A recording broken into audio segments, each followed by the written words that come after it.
আল্লাহ, এগুলো দেখলে তো উজু থাকবে না। Hey everyone, welcome to my Facebook page and YouTube channel The Bike Rider.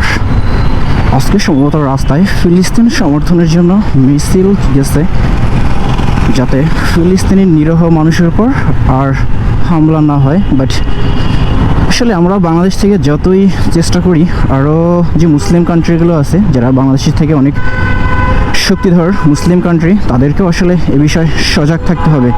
তারা যদি একটু উদ্যোগ নেয় তাহলেই কিন্তু আসলে এটা অনেকটা রিকভারি করা সম্ভব, কিন্তু তারা হাত গুটিয়ে বসে আছে বা তারা কিছু বলতেছে না। যাই হোক, সময় ঘড়িতে 5টা, আর এই 5টা বাজে কোথায় যাচ্ছি হচ্ছে একটা হসপিটালে।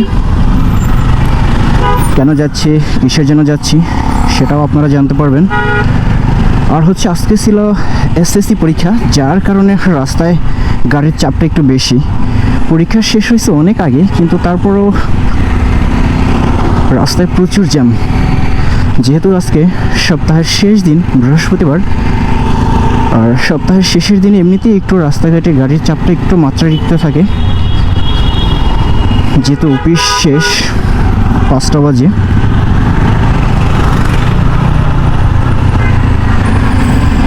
এটা হচ্ছে চট্টগ্রাম জেলা শিল্পকলা academy, Asian specialised hospital.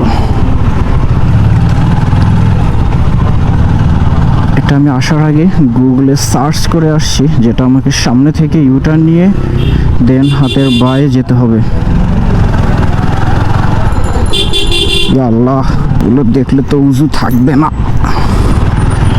Medical centre, ওই পাশ থেকে হয়তো ইউটার্ন নিতে হবে। আচ্ছা, পাইছি, blue view health care.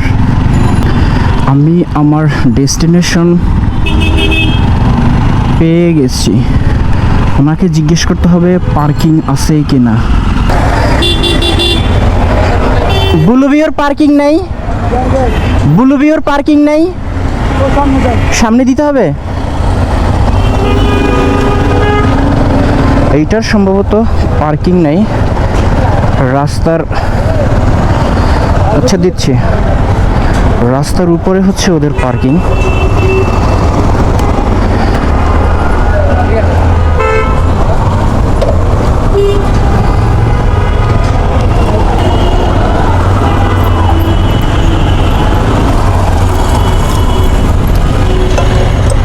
Security হিসেবে তালা মেরে দিল। হসপিটাল থেকে বের হইতে প্রায় 7টা 18 মিনিট বাজে। আমাদের সব মেডিকেল চেক আপ এবং পরীক্ষা নিরীক্ষা সবগুলোই শেষ। আর আমার বিশেষ করে হসপিটালের ভিতরে বসে থাকলে মাথা ঘোরায়। এটা আমার কেমন যেন একটা অভ্যাস, আপনাদের হয় কিনা জানি না। বাট আমি যদি বসে থাকি না, তাহলে আমাকেও কেমন সেম রোগী অবস্থা মনে হয়।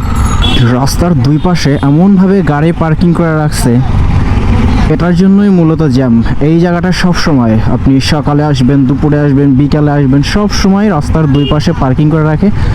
মাঝে মধ্যে যখন ট্রাফিক পুলিশ বা সার্জেন্টরা যখন আসে তখন এটা নিয়ন্ত্রণ করে, বাট সচরাচর এখানে আসে না।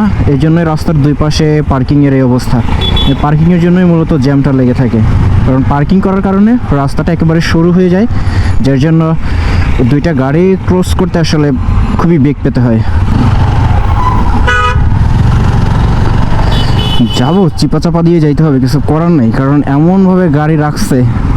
এই রোডে যতটা না জ্যামের চাপ, আপনার মেইন রোডে ততটা জ্যাম নাই, এরকম একটা অবস্থা। এই হচ্ছে মেইন রোডের অবস্থা।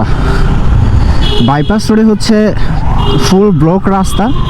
মেইন রোডেও জ্যাম আছে, সামনে ওয়াসার মোড় এখানে, কারণ যেহেতু ফ্লাইওভারের কাজ চলতেছে। ফ্লাইওভারের কাজ চলাতে রাস্তাটার অবস্থা একবারে বেগতিক।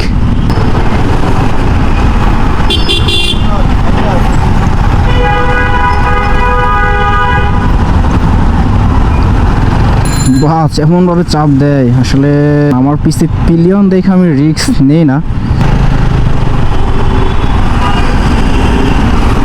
আমার এলাকার রাস্তায় তো আছে বিমান, তাদের কথা আর কি বলবো।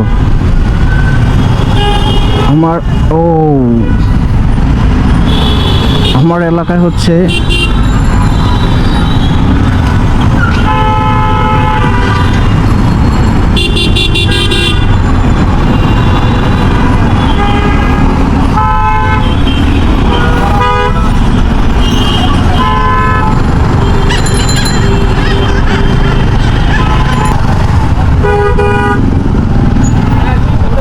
ইয়া